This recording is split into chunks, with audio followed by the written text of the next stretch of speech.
لیکن لوگ نہیں جانتے۔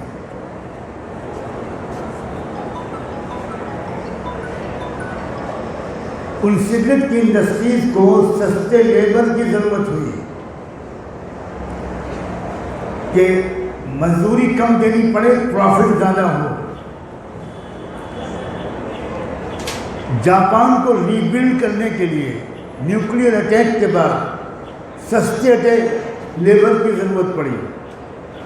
جرمنی کو ورلڈ وار میں تباہ ہونے کے بعد، آپ نے پڑھا ہوگا، نہیں پڑھا ہوگا تو پڑھنا چاہیے کہ ورلڈ وار کے بعد جرمنی میں ایک بلڈنگ باقی نہیں رہ گئی تھی۔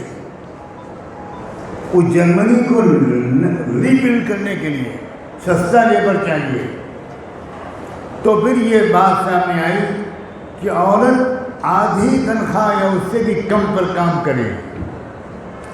اب جب عورت کو سستے لیبر کی طور پر گھر سے باہر نکالنا تھا اور عورت نکلنے پر راضی نہیں تھی، صرف مسلمان عورت نہیں، پوری دنیا کی عورتیں وہ اپنے گھر کو جنت سمجھتی ہیں، اپنی فیملی کو اپنا سب سے بڑا گارڈن سمجھتی ہیں۔ اب اس عورت کو نکالنا ہے باہر،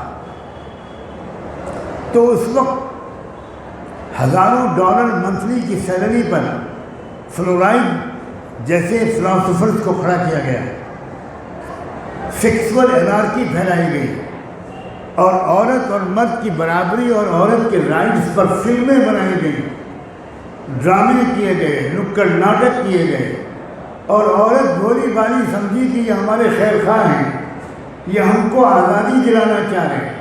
وہ آزادی جو گھر میں حاصل تھی، اس آزادی کو چھین کر وہ فیکٹری اور کارخانے کا غلام بنا رہے تھے۔